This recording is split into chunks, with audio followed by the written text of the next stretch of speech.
Thank you for coming on Locally Informed. This is Adlai Elison. He is, if I was to say anything about Adlai, he is a great connector. He is a great networker. The dude knows everyone, and he is involved with everything, like literally everything. When it was even in college, he was involved in all the events, making stuff happen. He's solid there. He's been involved in a lot of local areas, local responsibilities, and currently now is working and helping basically your state elected officials, and correct me if I'm wrong, any other elected officials basically get elected, right? So he definitely is pursuing his strengths, and so we are having him on to be able to understand the state legislative, the state government, and the whole process is a little bit more. So he's going to give us a crash course with that, and yeah, just be able to get to know him and his purposes a little bit more. So And I would like to add something, Adley, before you get started. Before we just jump into what you're doing right now with getting people elected, because I just have like 1,000 questions about that. Maybe tell us a little bit, starting from the beginning, like what first kind of got you involved in politics and going down that road. Mm-hmm. Yeah, so it honestly depends on how far back you're willing to go. Because I've been interested in politics. It's something that I've always kind of had a passion and a love for, even since I could read, really. But if you want to go back that far, I can give you kind of just a brief crash course on that. So, do you guys remember? Do you guys remember in elementary school you had like the Scholastic book fairs? Uh, I don't Like know. like I don't know if I paid attention that much. guys. Okay. I oh, would tell you. the book where you go into all those books and you Yeah, go, you went to the library and they okay, have like the bookcases, like the mobile bookcases open. And you like buy the books, Yeah, or whatever, and that's super yeah, expensive. Yeah. Anyways, so I remember my first book fair when I was like a kindergartner or first grader, and I went in. My mom gave me some money to purchase a book because I was like, this is kind of cool. Like I've never done this before. And I bought 3 books. So I bought 3 books. One was a 2-book set, and then one was 1 book. So the first book I bought was a book called Quarterback Power, and I attribute that to why I'm a Tom Brady fan. Was it talks about like Chad Pennington and Tom Brady and Michael Vick and Big Ben and Peyton Manning and all those guys, right? But then the second book I got was a 2-book set, and it was about ancient Greece and ancient Rome. And I bought them because I thought like the pictures were really dope, and like one of my cousins was like really into like the Roman Empire and legionnaires and stuff like that. And it's like, oh, this is so cool. It's like a war book, right? And so I started reading that, and at first I read it for just like the pure like entertainment of like, oh yeah, like wars, like legionnaires and hoplites and like all the different strategy and Alexander the Great and Julius Caesar, right?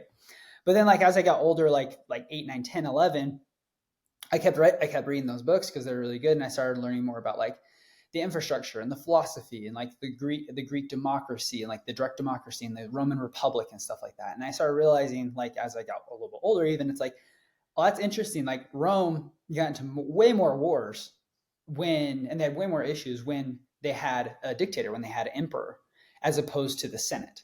And then with Greece, it was like they got into way more wars when they were way less wars, I should say, and when they were a direct democracy, as opposed to when they had someone like Alexander the Great leading them, right? And so I was like, that's kind of fascinating. And then like obviously growing up and being LDS, it's like you read like in the Book of Mormon about their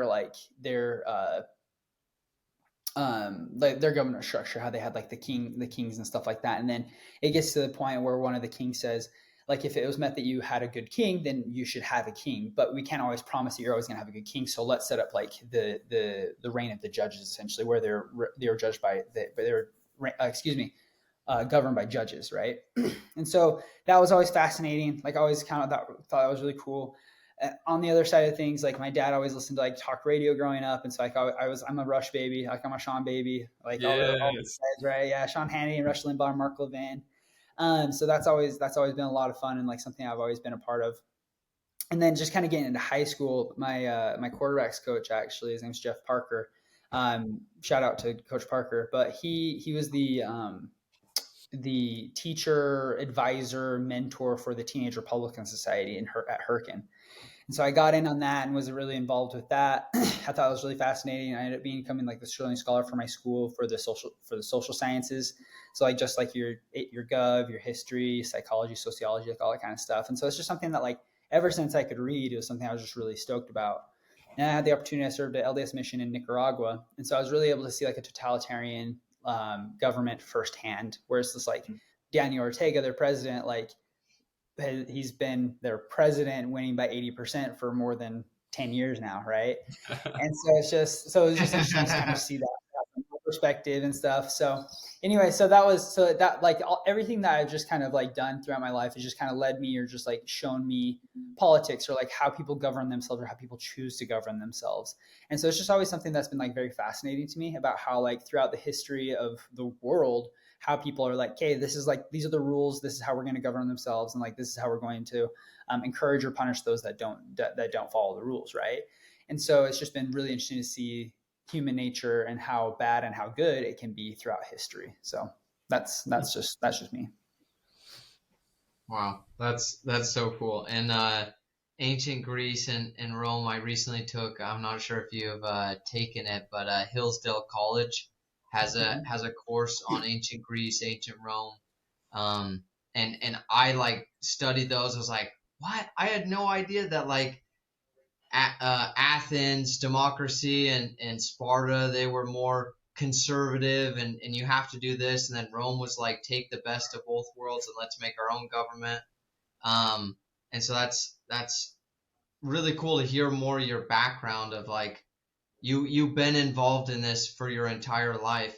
During that process, would you say that like you were always like, okay, now I want to have a career? You know, when you get asked, what do you want to be when you grow up? Were you like, yeah, I want to go into politics, I want to take a part of that? Or was it later on in your 20s that you're like, hey, this job opportunity came up? How did that lead to a career? Yeah. So that's a really great question. And really quick before I answer that, actually, when you're talking about the Hillsdale College Rome thing, I believe that's based on David French. I believe it was his like Rome is Burning, and it just like talks about like, the similarities between Rome and the United States. And the hilarious part is like I was kind of talking about this, and one of my coworkers, I'm not on TikTok, but one of my coworkers comes up and she's like, how often do you think about the Roman Empire? And I'm like, I don't know, probably like 2 or 3 times a week, like probably like on the low end. And she's like, oh my gosh, that's so true. And I'm like, well, it's true. And she had to explain the entire like pop culture to me. I'm like, oh man. I had the same thing where my sister-in-law asked me and my siblings, how often do you guys think about the Roman Empire? I was like, honestly, a few times a week. It's a TikTok trend, Addison. If you know. Somebody exact same story for me. Yeah. I don't want to be on TikTok. In fact, here's a political bit for you. TikTok, if you are a state employee or a federal employee, you're not allowed to have. It's TikTok banned. It's banned. As if you're a federal employee that has a federally paid for phone, or a state employee that has a state paid for phone, you're not allowed to have TikTok on the phone because of like how egregious the data harvesting is from China, from foreign entities. Interesting. Yeah. Wow.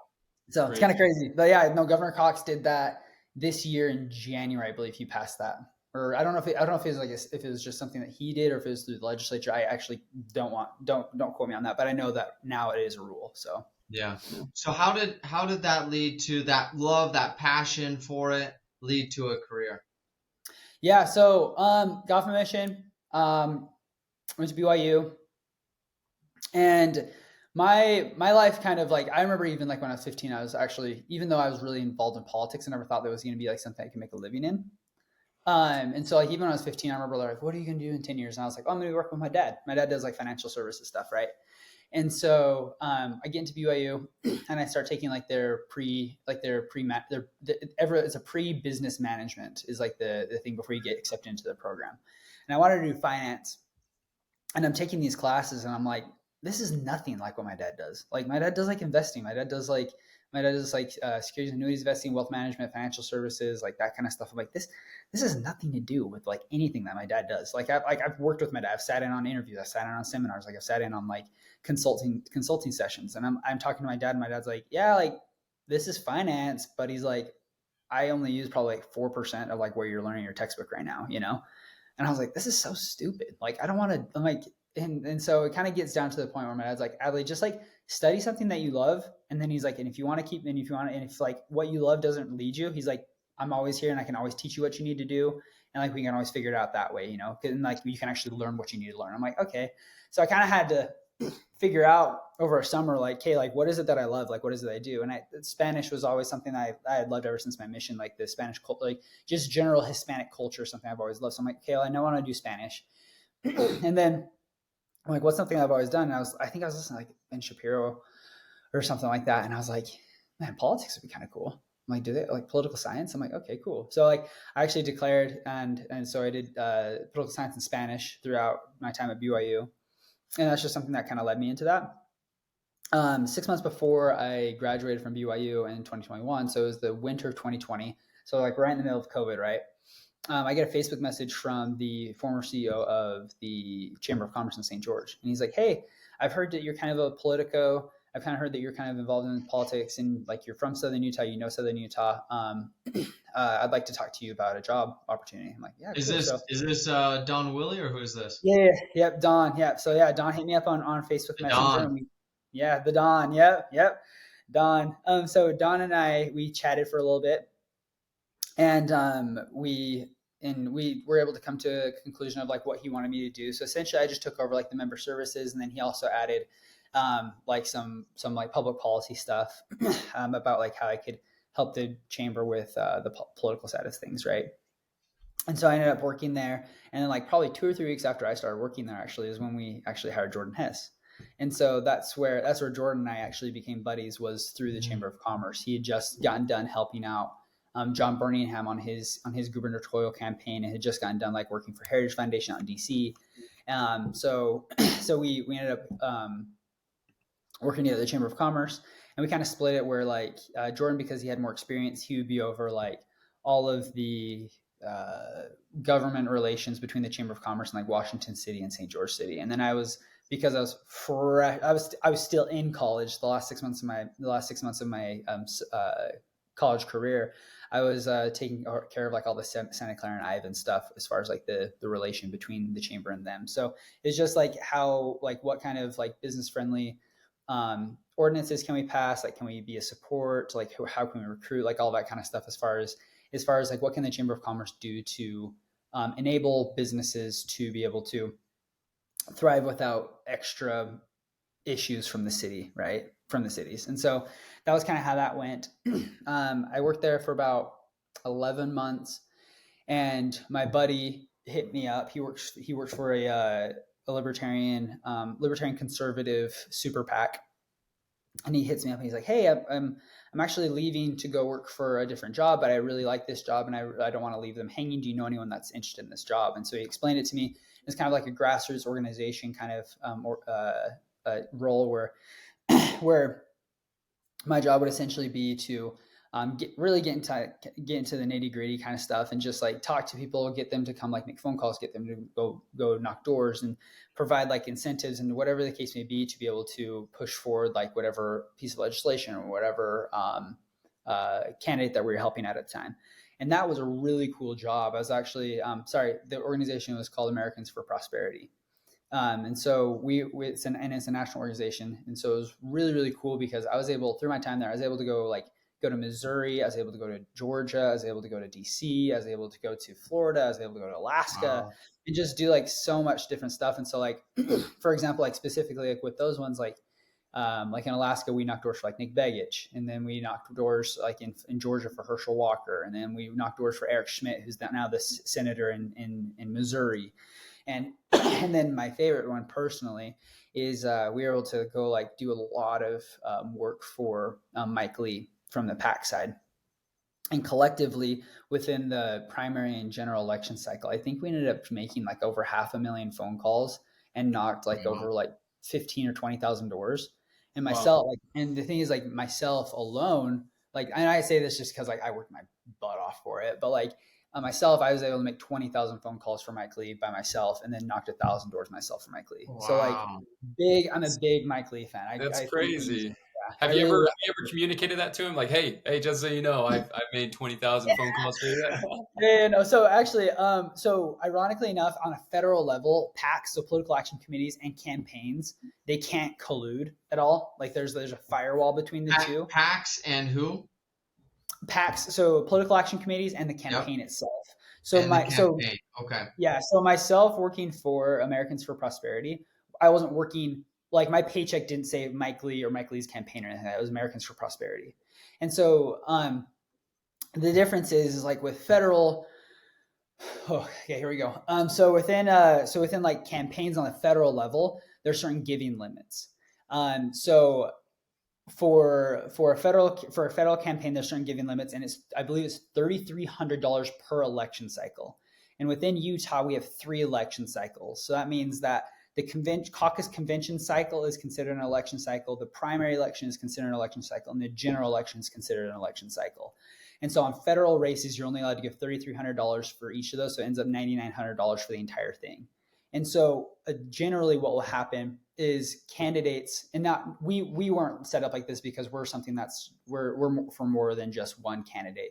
But typically what a lot of candidates will actually end up doing is the candidate will create a PAC with political action committee, someone they trust, and with political action committees, because the courts have deemed that money is speech and you can't regulate speech. Political action committees are able to raise as much money as they want and use that in any way possible. And just to clarify, me as a citizen, I can donate as much money as I want to a PAC, but I can only donate whatever the $3,300 per election cycle for a specific campaign. Mm-hmm. Exactly.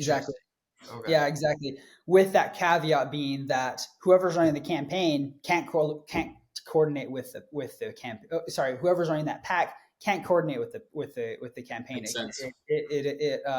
What's the word I'm looking for? It violates campaign finance laws, FEC laws, Federal Election Commission, I believe it is Federal Election Commission. Yeah, so there's that firewall. Is that also just federal, or I know you're talking about federal, but does every state also have that involved in every city and every county, or how does that work on the different levels? Yeah, so that's actually a great question. So every state, so federally, it's all the same, right? Sure. Each state though has specific giving limits and laws and stuff like that. Utah actually does not have any giving laws on a state race. So for example, like if Ammon wanted to run for a state house seat or state senate seat, theoretically, if Addison, if we're independently wealthy, we could essentially fund Ammon's campaign if we wanted to, right? Interesting. Okay.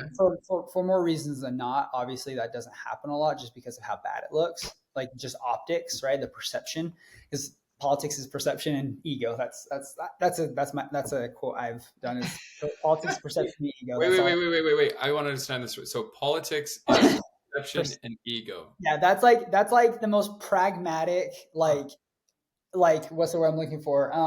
Pragmatic. Practical. Not pragmatic. What's the word? Like jaded. Condescending. Not condescending, but like cynical. Yeah. That's like the most like jaded, cynical version of Adlai that will say that is like politics is perception and ego. If you can't change the perception, appeal to ego and it'll change the perception. Like that's literally all it is. In my opinion. It's sad, but like that's like what it boils down to, right? And I might catch a lot of flack for that, but I feel like that's like essentially what it comes down to when it comes to that kind of stuff. I really hope I don't catch a lot of flack for that, but here we go. That's just something I've said just generally, but we're gonna put that on our the top of our website. Yeah. All this is perception. It's all a smoke show, right? No. And here's his number. And here's his number, and have him fired, right? No. But yeah, so yeah, that's so anyway, so yeah. Going back to what we were talking about with like we were talking about PACs. Actually, we talked about that. We finished it. So I don't know. PAC and campaign, and then you said on a state level, depends on the state. Utah doesn't have a limit on how much you can contribute to a campaign. And then is it kind of the same ordeal with counties and cities, or do they? Yeah. So state law proceeds. State law overrules local law. So there's no, as far as I'm concerned, there's no giving limits within the state of Utah for a state run race. So if someone's running for city council person all the way up to the governor, there's no giving limits. Okay, so that's not under the cities because we're just trying to understand the entire thing. And so my understanding of that is that's not even in the city's jurisdiction. That they can't even they don't No. even have the ability to say there is a campaign finance. Even though in Utah it's 0, in our city of St. George we're gonna make it 10,000. They can't do that. I mean, they theoretically they could, but I believe what I would think would happen is it would get taken to the courts so fast and stricken down that it Yeah. wouldn't even really matter. So they could, but someone who's paying attention could probably just get it thrown out anyways. Okay.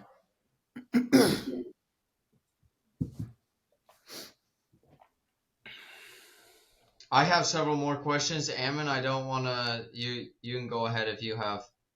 No, yeah, go ahead and ask your questions. From yeah, could you explain what I mean, you went a little bit into it, but what are packs and what are super packs? Similarities, differences? That's actually a great question. I think that I don't know the answer to that question. I will say my first inclination is just that super is just something that's been placed just as as a moniker to like put a negative connotation on it, right? Because like there's a lot of as far as I'm concerned, there's quite a few candidates and elected officials in Utah that have PACs. But then like a super PAC, maybe it's like there's it's probably some sort of threshold of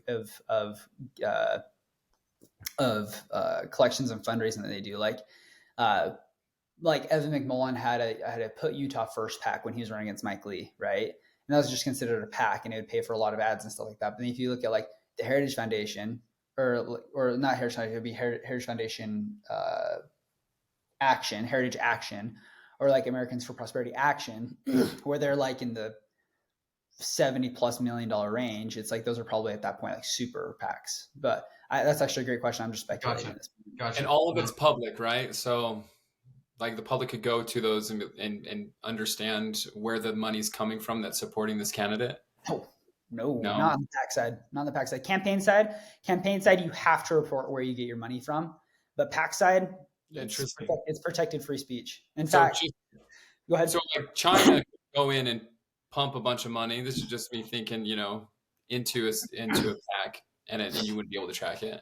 You No, wouldn't be able to. not even a little bit. So actually, there was a massive lawsuit in California so Americans for Prosperity, they're like very conservative libertarian, right? And you have like the ACLU, which has been kind of seen as a more left of center, more liberal organization, right? American Civil Liberties Union.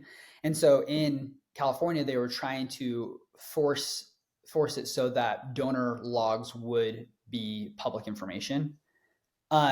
And the ACLU and Americans for Prosperity actually joined together, and they're like, "This is a violation of free speech. Like, speech is money. You shouldn't be able to like see where my money goes, et cetera, et cetera, et cetera." And like, yes, there's that altruistic version of like, yeah, like we want to be able to protect free speech, but at the same time, it's like, how many mega donors that are more Republican are giving to Americans for Prosperity that would catch a lot of flack if people knew how much of their money they're giving?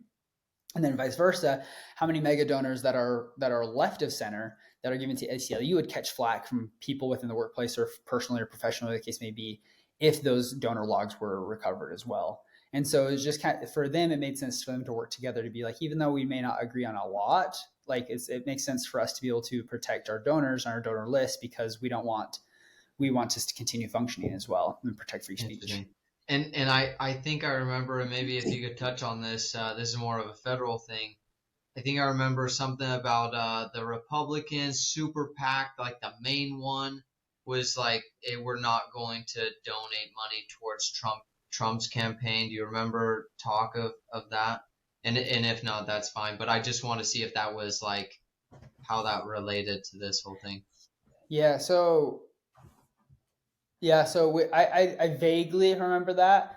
PACs will have like CEOs and boards of directors and stuff like that, and those people will definitely be like, "Okay, we got this much money from donors. This is how we're going to use it," right? Yeah. And and in fact, for as an example, the company I used to work for, Americans for Prosperity, they internally they are wanting to endorse a candidate for the presidential election like in April or May of this year. And just because of inner turmoil, because of like the board, I don't know what it was, they couldn't agree on who they wanted to endorse, whatever the case may be. Because once you get the endorsement of Americans for Prosperity, you're going to get millions of doors knocked and you get millions of calls, right? Oh, hundreds of thousands of doors knocked and millions of calls done for you, right? And so, because there's like, I think there's 35 state chapters by the time I left there. I'm sure there's more now, but there's 35 state chapters across the United States that you're going to have utilization to, right? Or that are going to be doing work for you. Sure. And so it's kind of a big deal. So with that being said, like they finally came out and they endorsed Nikki Haley. And a lot of people within the organization, outside the organization, were really upset with that. And so it's like there's always constantly like, hey, like where are we best spent? Like who are we going to give this money to? What are we going to do this money? What are we going to do with this money? And that's where you get into like just the board of directors and the CEO and like everything like that, and just the feedback as far as that's concerned. How is the money usually spent? Is it door knockers and phone calls? Because I guess I'm more thinking like that's more volunteer work, or are they actually paying people to knock doors and phone calls? And then what else would the money be going towards? Yeah. So as far as that's concerned, I think it just depends on the pack itself. Some packs so Americans for Prosperity is unique in the fact that they are very much a grassroots organization. They've labeled themselves as a grassroots organization, and so they like the oh my gosh, the CBM, the customer. What's the like software called when you can CRM. CRM. Thank you, appreciate that. So like the CRM, like Americans for Prosperity has created their own unique CRM to be able to track grassroots people, right?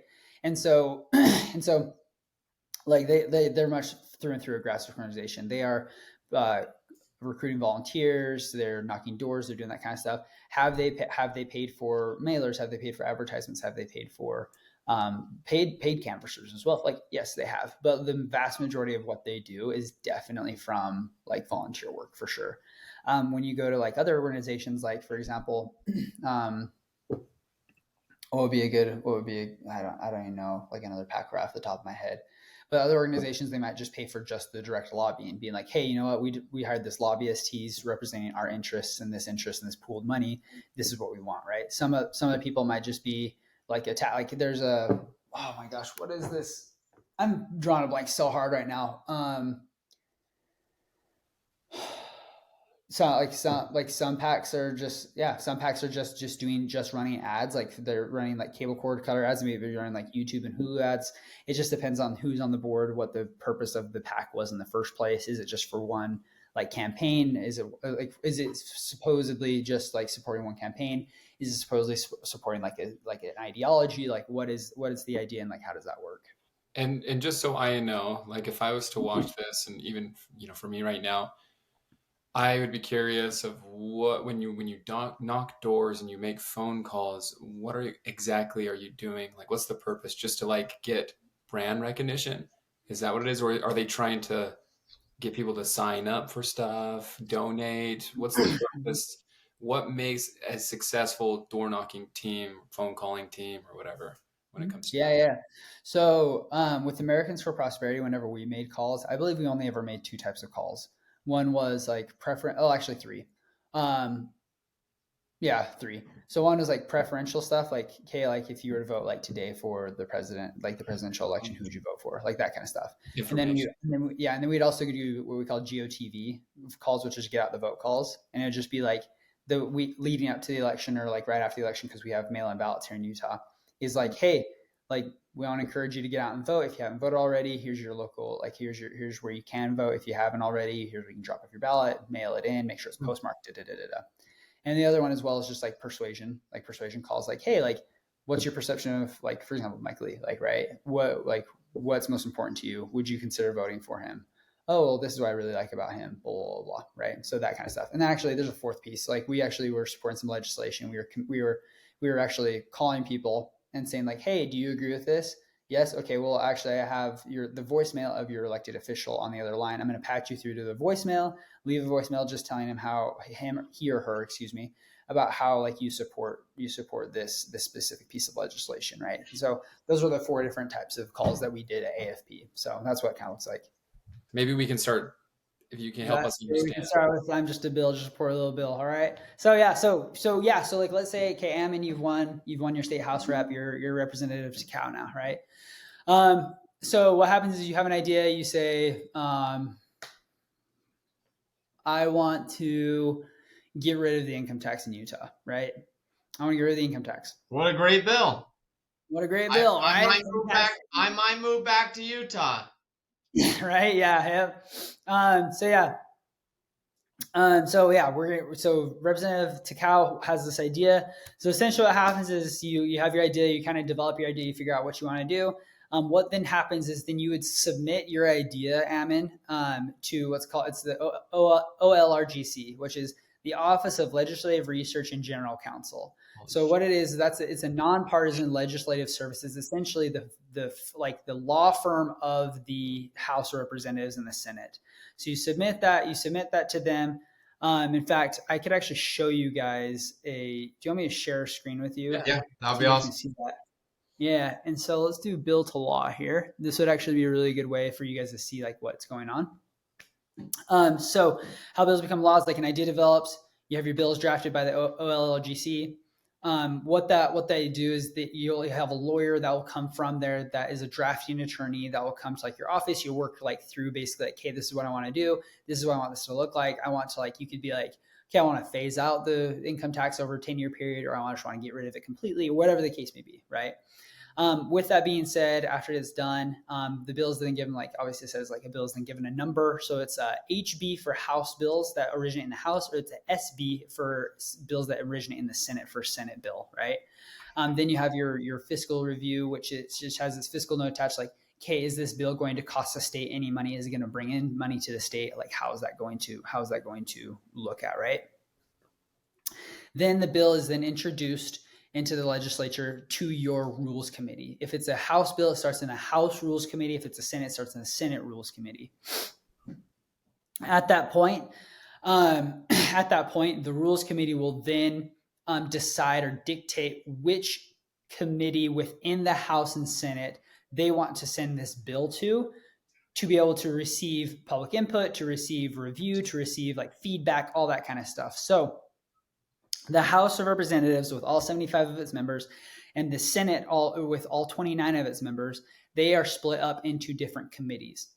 There are committees from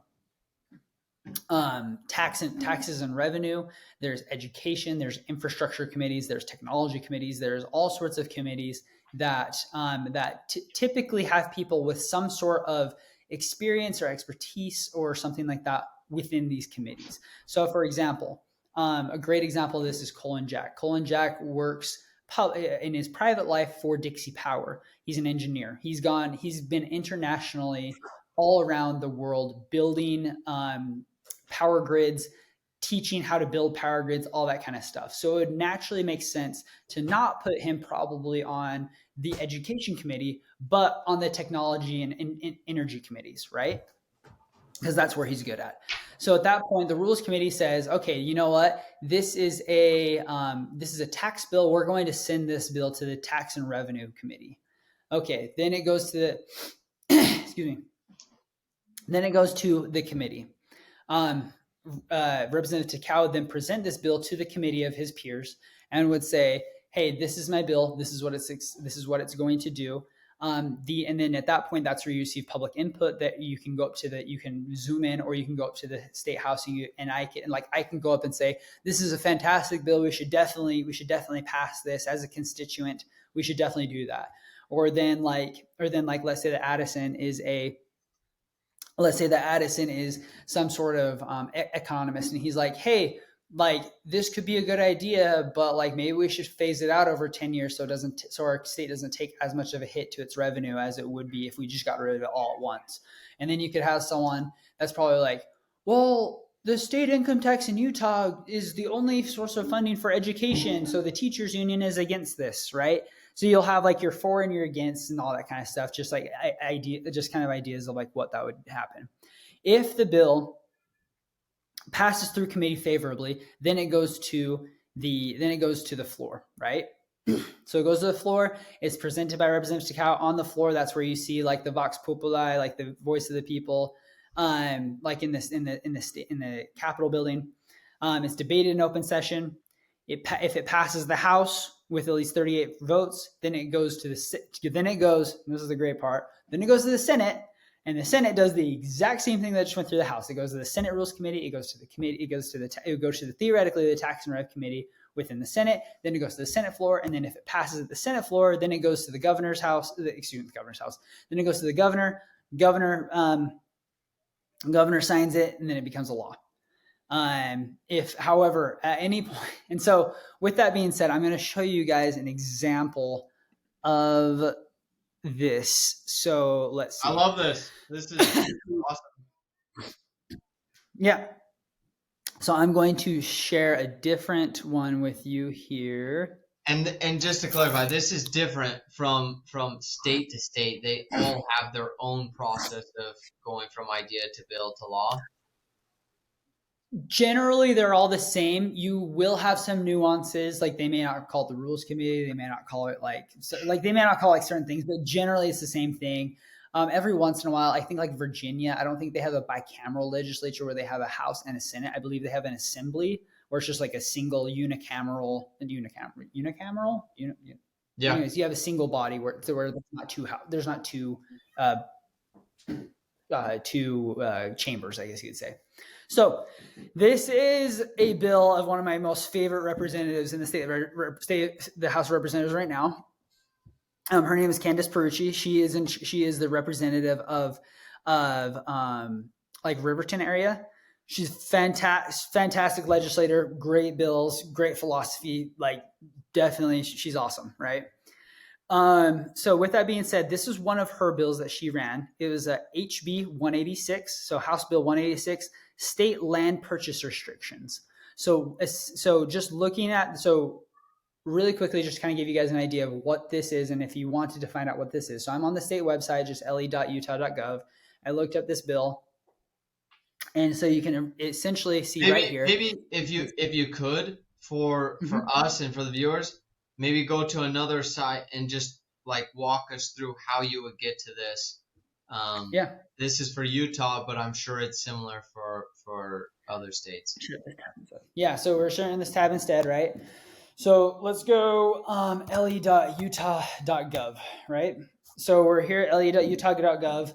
This will, all right, so here we go. This will show on the bar, you have legislators. So if you want to find who your legislator is, you can find by address map.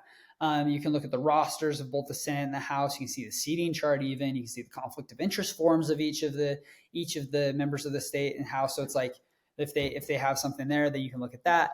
You look at the bills. You can look at this current bills, the number of bills for this next current session. You can browse by session. You can look at the past bills. You look at the keywords code. You can look up the different Utah state codes, the different committees, whether a appropriations committee or whatever the case may be.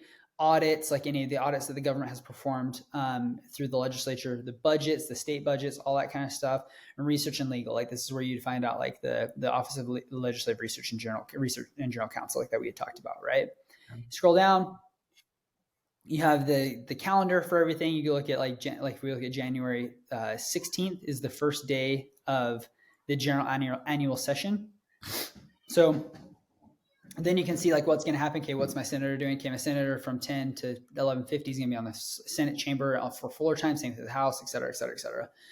Come down here, you can hit your like significant dates, your weekly schedules, your bill requests, your number of bills, your bill tracking, reading calendars, like when are certain bills going to be heard on the floor, et cetera, et cetera, et cetera. And then, so this is essentially just like your dealio when it comes to everything the Utah State Legislature. You can even create like right here in the top right hand corner, you can even create an account where you can track and add the bills that you want to pay attention to during the legislative session. You can track their progress essentially. Wow, right? Awesome. And can you scroll down a little bit and show that room? That's the room where the House and the Senate meet, or they both have their own separate? They have their own separate chambers. Yeah, they have their own separate chambers. So Senate chamber, House chamber, Senate floor time, House floor time. Okay, I think it was a little bit lower down, the actual like picture of the rooms, right? Oh, right here. Yeah. So this is where the House of Representatives meets. This is the House, and then the Senate right here. Okay. Cool. And then if you look up here, like up in the gallery, this is where the public can come and watch them do their work and stuff like that. So you'll see a lot of people up here paying attention to like what's going on. And anybody that's open to the public anytime. Yep. Okay. Yep, And I'm sure they're recorded and put up on like the state website as well, right? Mm-hmm. Yeah, you can watch it live on the state website. Yes, you can. Okay, cool. All right, appreciate it. Yeah, man, of course. Yep. So let's say that we want to look up a bill, right? So I want to look at browse. I want to look at like browse by session, right? So for me, I know that this bill that I looked up for Representative Perucci is from the 2023 general session because it happened from January to March of last year. So I'm going to click on the general session right there. She's a representative. I'm going to come down to Representative Representative P for Perucci, not Candace. That one. And this pulls up all the bills from the 2023 general session legislation by representative. So Candace Perucci, she had this many bills that were numbered on that were numbered within that session. Not all of these passed, but these are all the number bills that she had attached to her name as the sponsor. Okay. All right. So then for me, I looked at this one. It's the state land purchase requirements right here. And so I click on that and it'll bring me back to where we're at right here. Perfect. So with this going on, by the way, interrupt me if you guys have any questions. So right here, I can look at bill text, I can look at status, and I can look at hearings debates, right?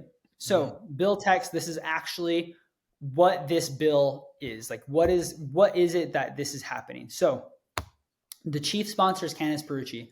Once this passes the House, it needs to have a Senate sponsor to be able to bring it in front of the Senate for them to vote on it. So Senator Michael McKell, was the Senate sponsor for this bill. He represents, I believe, like Spanish Fork, Springville area, I believe. So that's they worked together on this bill. Then you can see the co-sponsors down here on the right. So you have like Cheryl Acton, you have Stuart Barlow, Bridger Bolander, Jeff Burton, Tyler Clancy, Matt Gwynn, like even down to like my dad, and then like a lot of like the people like that that are from down here as well that did this. So you can see that there's a lot of people that were co-sponsored on this, so it probably was receiving quite a bit of support throughout this time. So essentially what this did is you come down here, and so like you come down here and it says the long title, right? So a long title of this bill is this bill enacts the Restrictions on Foreign Acquisitions of Land Act. So the short title of it is State Land Purchase Restrictions. The long general description says this bill enacts the Restrictions on Foreign Acquisitions of Land Act. So highlighted provisions. What this bill does, it defines terms. It prohibits a restricted foreign entity from acquiring an interest in land. It also requires a restricted foreign entity to alienate certain interests in land, and it provides that certain interests in land is cheat to the state after a specified time. So essentially, if you wanted to read this entire thing, then that was exactly what it would tell you. Basically, what that means is it means that foreign entities cannot purchase land. Certain foreign entities cannot purchase land within Utah. What was happening and what this bill was in response to was the issue was we had at certain times we had Chinese entities, specifically Chinese entities, Chinese entities or businesses that were attempting to purchase land very close to military installations within Utah, and then just general agriculture as well. And so what we did is we passed a law that said certain foreign entities cannot purchase land within Utah, and so we just made it a rule that they can't do that. So now foreign entities can't purchase that land. So that's essentially what this did. So can you go to the status one? Yep, I was just going to get to there. Perfect. So with status, so let's say we're in the middle of the session. This bill is being heard, and I know this bill is going to be heard and everything like that, and I'm wanting to follow it.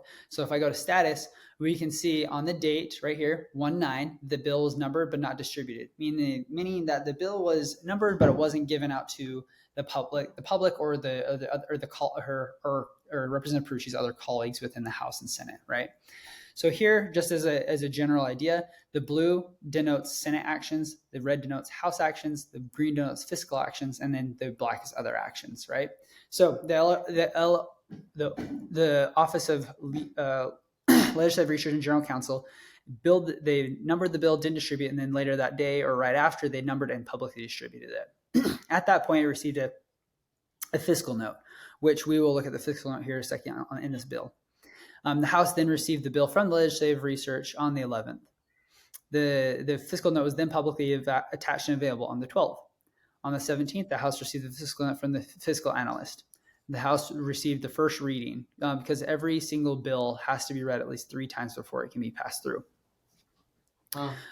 Read 3 times. So the House's first reading introduced it was then sent to the Rules Committee. The Rules Committee sent it to a standing committee. They sent it to the House Government Operations Committee. The House then heard that bill on the 10th of February, and it passed favorably out of the House Government Operations Committee with a vote of 10 yeas, 0 no's, and 2 non-votes. We can click on that and we can see who voted yay, who voted nay, and who was absent. Cool. So you can see Bridger Bolander, Jennifer Daly Provost, Stephanie Grecius, Sahara Hayes, Corey Malloy, Cal Musselman, Mike Peterson, Candace Perucci, Norm Thurston, and Doug Welton all voted yay. And this is just in the committee. This isn't the House. This is the House Government Operations Committee. Okay. And absent was Val Peterson and Andrew Stoddard. They were either not there or chose not to vote. It's one of those things. I think if you're there, you have to vote. So they just weren't there. So 0 nays. So it passed very favorably it was a favorable recommendation is passed on. So now if we go back to this. We can't see it on our side. Oh, sorry guys.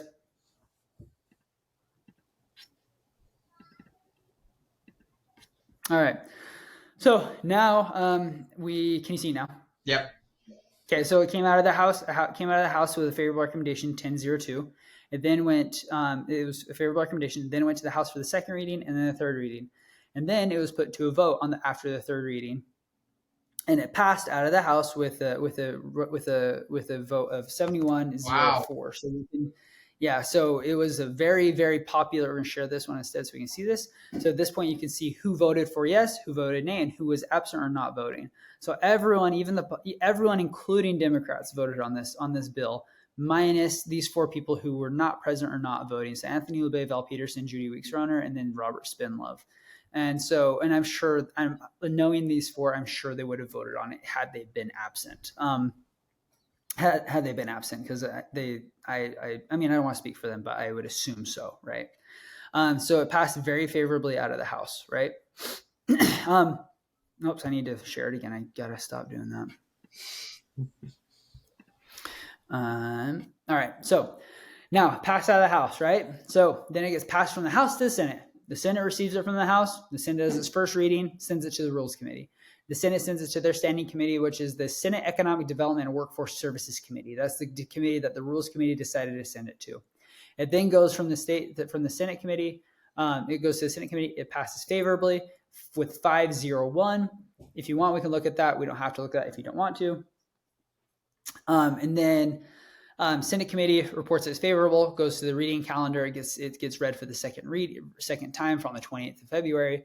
And then it goes to the third readings. It goes to the third reading, and then this is fun. All right, sorry. So I'm just reading this. So typically, like I said, you have to read it 3 times, right? So what the body can do, the Senate can do, is they can vote to, for whatever reason they want, they can vote to suspend certain rules and get stuff through quicker if they want to. So if you look at the time and date of this bill started on the 9th of January. Really the first reading was the 17th of January, right? Well, the session ends I think the 5th of this year or something like that. No, it had to have been the 2nd. So you see it comes down to the 2nd. It still hasn't gone through all the reading it needs to. And we're on Sine Dine, which is the last day of the legislative session on the 2nd. So what it looks like, it says right here, it says Senate second and third reading suspension. So essentially what that means is that the Senate decided that they were going to suspend the second and third readings and just pass it through to a vote. So it even starts breaking it down at time. So at 3:46 p.m. on the 2nd, They suspended it. It then went to a vote at 3:48 p.m. At 3:48 p.m. on the 2nd as well. It passed with a favorable vote of 26-03, and then it was then sent from the Senate back to the House to confirm. The House received it from the Senate. Everything was all good. They then sent it to the desk of the governor, from the House to the governor. The governor signed it on the 13th, and it became law. Cool. Wow. So this is impressive. Yeah. So with this all being said, this one seems like a no-brainer. Obviously, everybody was all in line, and there are still a lot of steps. Is this like one of the shorter ones? Usually they're like twice as long as this. Yeah, especially if they need to like go, like, especially if they don't, if like they pass the House, but then don't, if they pass the House, but then don't pass the Senate and it has to go back or whatever. So this is actually a really good example of this. Let me show you. So let me stop sharing. I'll come to here. So are you guys aware that Utah just received an additional state flag, right? No. All right, guys, here we go. All right. So I'm not a very good citizen of Utah. I would have known, but I'm not a Utah citizen anymore. No, you're good, man.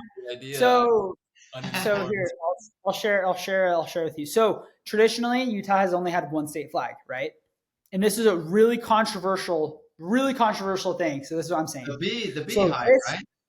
Yeah. So this one right here is the traditional state flag of Utah. It's the state seal. It's the state flag, right? So there was a movement. I'll just say movement because this is a very controversial thing. And the reason I'm showing this one is specifically because it was so controversial. I had to go through so much stuff to be able, in order to become a law. So it's a great example of this.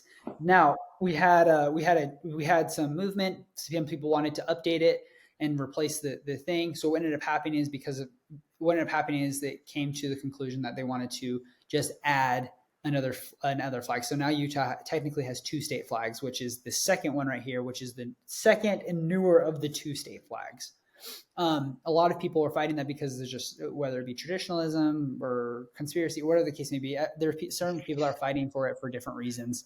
And some people want to keep the old one. Some people really wanted the new one. Some people thought the old one was really archaic and just out of dated and they wanted a new one. So there was a lot that went into this, right?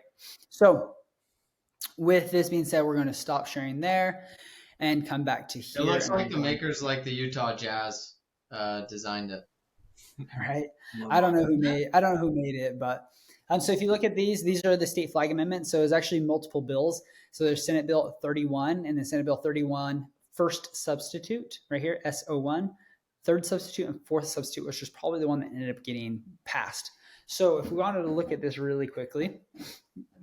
Wow.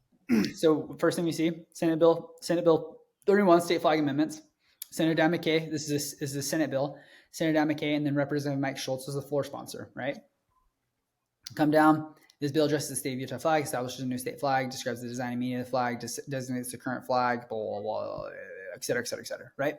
So come here to status, and we see what happened here. It's like a little bit longer, right? So what happened is, oh boy.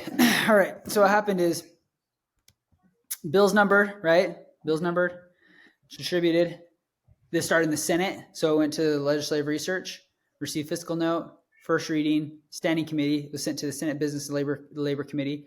It passed 6-1-1. So let's look at that. So 6 yeas, 1 nay, and 1 absent. So Nate Blue, yeah. Kurt Bramble, Kurt Colmore, Karen Kwan, Dan McCain, Todd Weiler voted yes. Don Ibsen, our senator from down here, voted no, most likely because his constituency told him to. And then Scott Sandel was not there, so he did not vote, right? Quickly, because his constituency told him not to. Who is that? So, Senator Ibsen is like St. George area. Okay. So, but you said he's not calling up everybody. He's not saying, "Hey, let's do an election." Who is he when you say something like that? Is it like whisper in his ear, like, "Hey, I don't think our people are gonna like this." Delegates? Yeah, that the delegates also have his ear as well, because obviously he has to answer to the delegates next time he comes up for election, right? Comes up with anyone who has his number, which is anyone who wants to have his number, because there's a number that's listed Sure. Sure. on his website, right? They have their so he's receiving all sorts of feedback from all sorts of people, right? Interesting. Yeah. Okay, so okay, Yep. okay, sorry. No, keep going, keep going. No, you're good. You're good. So, anyways, so it comes down to a third reading, passes the Senate. So, anyways, here we go. So it comes to this third reading, passes the Senate. However, they wanted to circle the bill, which essentially just like basically like put a pause on it, and they uncircled it. And what happens is typically you circle a bill because you're still working on it. They're still working through some stuff to make it a stronger bill. So what happens is on third reading they had a vote on it. The second reading they had a vote on the second reading. So then the sponsor Dan McKay circled the bill because he wanted to work on it. They uncircled it. They substituted an amendment on it, so it changed the bill a little bit. Went to a third reading, passed it 18-10. So if we wanted to look at that, yays, you had all these. The nays, we'll go over those because there's less of them. You had Senator Buxton, Senator Harper, Don Epson, John Johnson, Mike Kennedy, Darren Owens, Dan Thatcher, Evan Vickers, Chris Wilson, Ron Winterton. So these are just the senators that voted no on the new flag, right? So now coming back, goes to the House, and the House was very divided on this. I'll just say that. So House receives it from the Senate, goes to the first reading, gets sent to the Rules Committee. The Rules Committee sends it to the Standing Committee, so they send it to the House Economic Development and Workforce Services Committee. They then substitute do a substitute 1 to 3, which essentially just means that they've made a change to the bill, so they need to denote that the bill is not the original bill that they were originally going to vote on, and is now a different bill. Like 10 more minutes. Denoting that is a different bill from what they were originally going to vote on. So it was SB 31 substitute 3 instead. So it passes out of the committee with a favorable recommendation, 7-2. And then you go to it goes to the House. So it goes to the House as a substituted bill, and then gets returned to the rules due to the fiscal impact of that. So essentially what happened is one of the substitutes they did changed how much money the bill was going to be worth. So it had to be sent back to the Rules Committee. It then did its second vote and its second reading and third reading in the House. The House then circled it, meaning they put a pause on it. They sent the new fiscal note to the sponsor, and then attached the new fiscal note to it. The House then uncircled it. They then did another substitute in order to garner. And typically, what will happen is like in the back rooms, the representatives will be talking to us, so they're saying like, "I'm not going to vote on this unless you change this," right? So then that's typically what happens is then the House substituted something from 3 to 4. So now we're just voting not on SB 31. Or we're not voting on SB 31, nor are we voting on SB 31 substitute 1 or substitute 2 or substitute 3. We're voting on SB 31 substitute 4. It then goes to the House. It passes with a vote of 40-35. Wow. Everyone voted on this bill, and it was five votes. So you will see in the nays, you will see the entire Sunshine Caucus denoting people from Southern Utah. So you have, going alphabetically, you have Walt Brooks, who voted against it, who's from St. George. You have Joseph Ellison, who's from Tocqueville-Hurricane area, who voted against it. You have Colin Jack, who's from Washington, who voted against it. You have Santa Clara, who is Neil Walter, who also Neil Walter, who voted against it as well. And then you even have Rex Shipp, who's from Cedar City, who also voted against it as well. So obviously you can see this is a very, very, very close vote, especially because you had the yays. You had a lot of Democrats who were voting for the yays, along with a lot of really strong Republicans. Like I'm just saying, just like from what I know, like Nelson Abbott and Brady Brown are fantastic Republicans, just like the first two that just pop off of the page at me. Just like, I mean, when I say awesome Republicans, just like very conservative Republicans that are like very well known in conservative circles. And same thing with like someone like Kara Birkland, right? Someone like those people are like very well known in conservative circles. And so it was just like so crazy and very like controversial on like why this vote split the way it did, because you have conservatives on both sides of the spectrum here that are voting for and against this. So it wasn't necessarily even a partisan issue. It was just like a preference or like what your constituency issue was, you know? So it's just kind of crazy just to see something as like controversial as this that was just like the state flag, right? Yeah. So anyways, so barely passes 40 to 30. Well, not barely passes. It passes with a 5-0 thing, right? So remember now though, because we have made now. And it needs to have at least 38 in order to pass. Yeah, is that half? I think that's what it said on the other page. Yeah, half 75, 38. Yep. So it needs to pass. So it needs to pass that. So now remember, because we made this substitute right here, and then we also made this substitute right here, that means that the bill is different. The bill that the Senate passed is different from the bill that the House passed. So then it needs to go to the Senate. And again, this is happening on Sine Dine, the last day of the legislative session. So you're looking at this and it says the 2nd of March at 11 o'clock, it was passed through this House at 11:42, which means that then this bill was ran over to the Senate and said, hey, we passed it. It's a different bill, but you guys got to vote on it right now. And so then within the next hour, it was sent to the Senate, read by the Senate. The substitute was read by the Senate, finished the Senate, passed the Senate 19-9, and then it passed through the House and the Senate finally, and then it went to the finally went to the governor's desk to sign. So now we have 2 state flags here in Utah. Wow, quite the process. Is that pretty common for things to get rammed down the last day? It's not when I say rammed down, it's just that the beauty of Utah is we have a part-time legislature, and why that is a beauty in my opinion is that because they're a part-time legislature, it forces our elected officials to be to have a job outside of this. Mm-hmm. Like their full-time job isn't like it's not their like they aren't relying on the state for an income. They get like a per diem for money and for food. It's not for money, but for food and stuff like that. And so I think typically, I think a House member makes like 14 grand a year, and then a Senate member makes like 18 grand a year, I think. So it's not like a lucrative thing that people are doing. And much of the time, people that are in this are losing money because they're having to pay for campaigns, they're having to pay for lodging, they're having to pay for all this kind of stuff that they're not really necessarily getting compensated for. With that being said, legislators that live 50 miles or further away from the state capital, they do get a per diem for lodging. So they're not necessarily like losing out on that, but like you're not getting paid an exorbitant amount of money to be an elected official in Utah. Yeah. So we were told. Yeah, go ahead. We were told this, and I want to get your thoughts on it, but we were told by someone that the state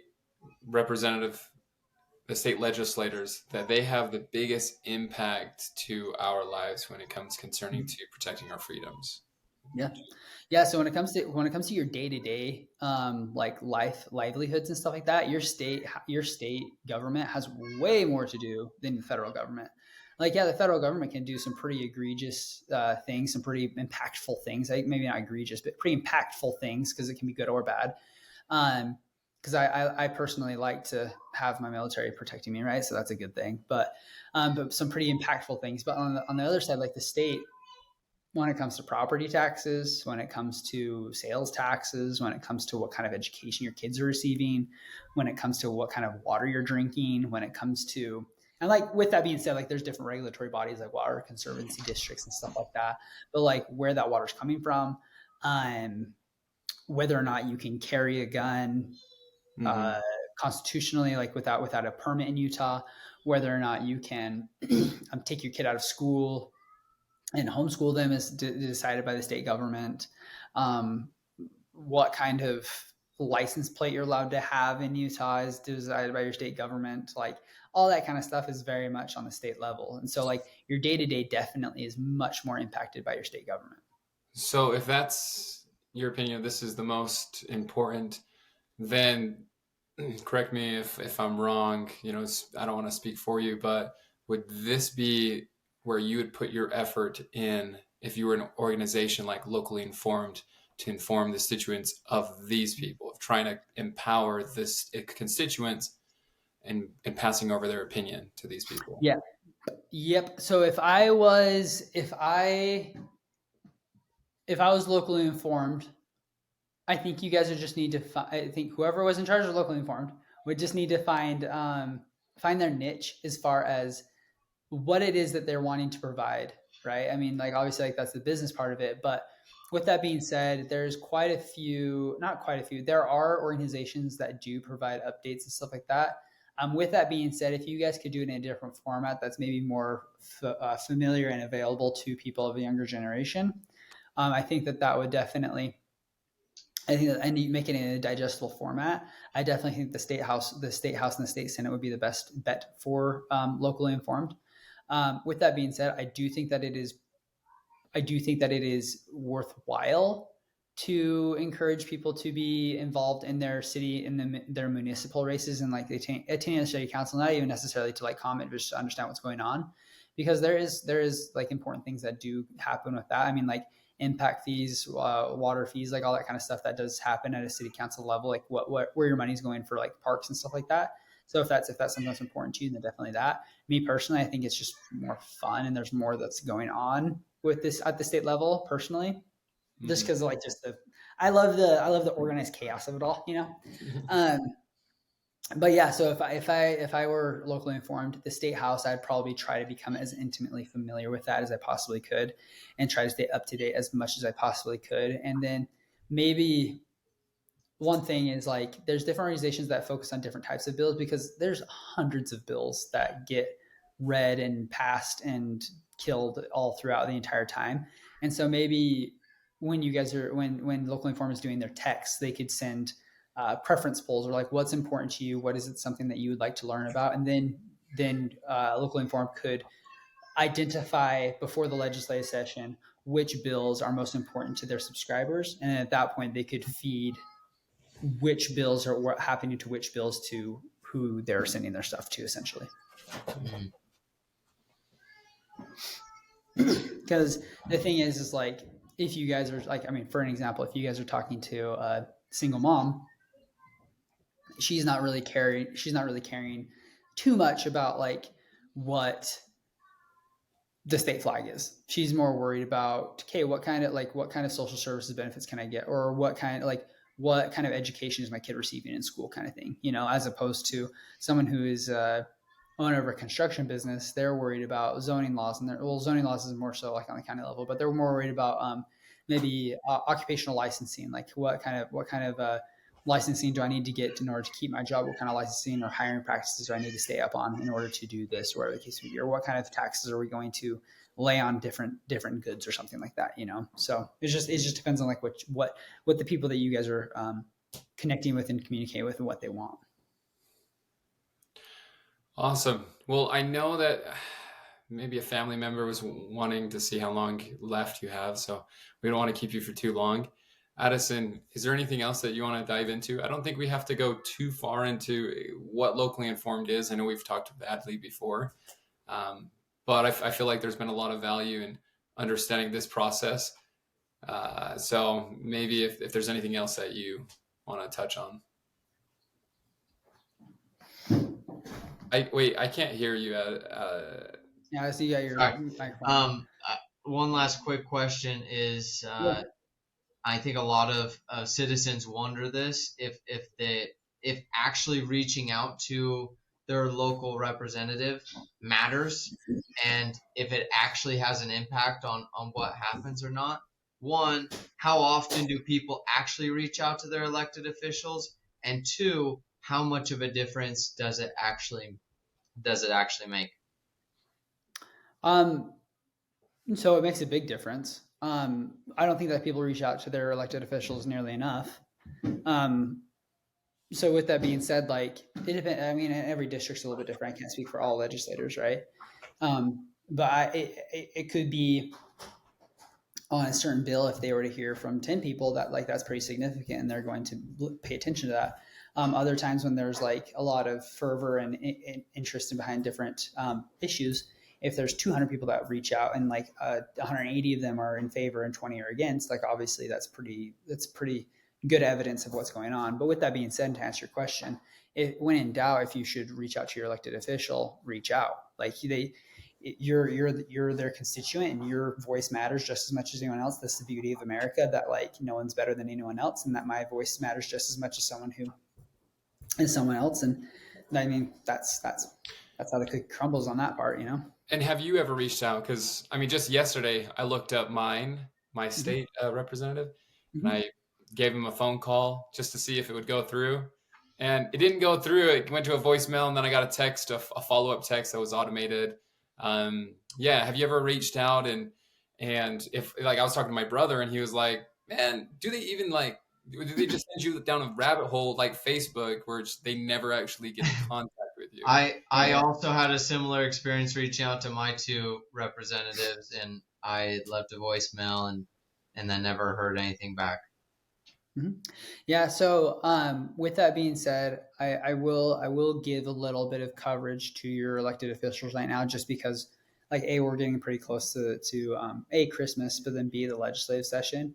They're going to be very busy with just like talking to because the thing is, like, a lot of the bills that they're going to be voting on have already been decided, essentially. Like they've already opened up their bill files, they're already working with people, and so they're probably really busy with that kind of stuff. With that being said, typically they should be able to get back to you pretty good. Like, I'm not probably a great example, just because I've been so like involved that, like, how do I put this without sounding?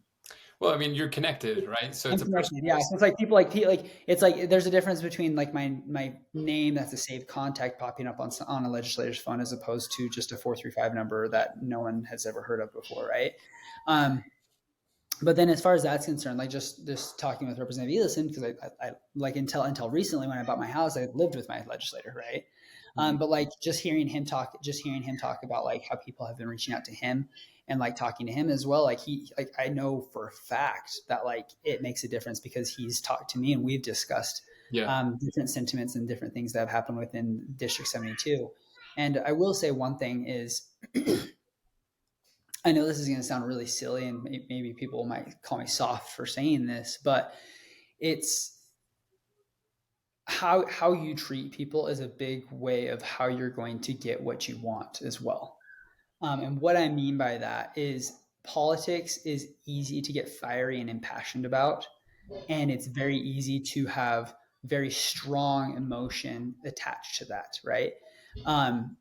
So it goes back to, I don't know if it goes back to, however you want to put it, like How to Win Friends and Influence People by Dale Carnegie, right?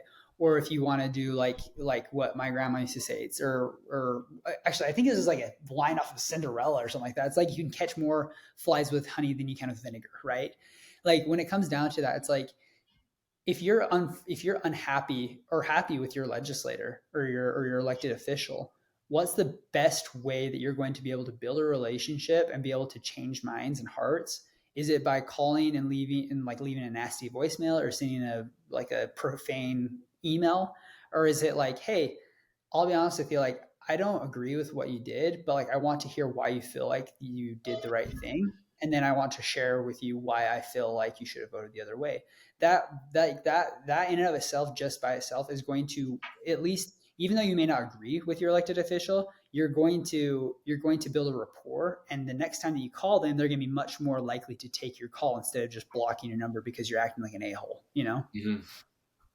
So I don't know. That's just the way I've just tried to live my life. What percentage of people that reach out are just like off? They're just way off the rocker, super mad, and what percentage of people aren't? I'd say the majority aren't off the rocker, but of course it's the minority that gives the majority a bad name. It's like we say, like, oh, attorneys are dirty, right? Like that's the general sentiment. Or like used car salesmen are dirty. It's like, no, not all of used car salesmen, or even maybe a majority of used car salesmen are dirty, but it's that Sure. that 5%. I don't know. It's that small minority that gives the bad majority, but it leaves an impact. Like I know for a fact, like not only Representative Elison, but other representatives around the state as well. There are people that like are notorious for being very bombastic and very rude and very dishonest with a lot of their stuff, and so it's like they just know not to take calls from those people because they know nothing good is going to come from it, Good So, point. and it's just part of the game. It's all about relationships. It's all about like doing what we feel is the best. And in the end of the day, we're all flawed individuals, and that's why the road to become a bill and a law is as long and as arduous and is as thorough as it is because we just want to make sure that we're only passing the best of the best laws and the best of the best bills. Because guess what? I'm not perfect. Am's not perfect. Ad's not perfect. Governor Cox isn't perfect. Mike Lee isn't perfect. Like no one is perfect. And so the reason why we have this system set up the way we do with this beautiful red, like arduous grind is because we want to ensure that only the best things are getting passed through and that there's more opportunity to stop it than there is to pass it. Right. And so that's just the way it is. You have to understand that like we're flawed people in a flawed system. We're all just doing the best we can. With that being said, if you're not happy with the flawed system, you can change the flawed system. You can run for office. You can run for delegate. You can do all sorts of stuff. And that's the beauty of America as compared to other countries. And one last thing. Do you think now that you're in the thick of it, do you think that there is a need for something that is convenient, or gives the constituent a convenient voice to their leaders, such as representatives? Yeah, I'd say so. So something just because I'm a self-described zennial, right? Because I was born in '95, so I'm the last year of millennials, and I feel like in a lot of ways I um, relate better to millennials than Gen Z. But at the same time, like I like all my siblings are Gen Z, and I get along really well with them as well. Is just the availability to be able to like the availability to good information, right? Okay. I know like 2 years ago or last year there was a certain service that they would send out send out a text to like alert different constitutional measures. Like if there was a bill that was against like the Utah State Constitution, they would send something out, right? But like that was just like 2 years ago, and I haven't heard from them since.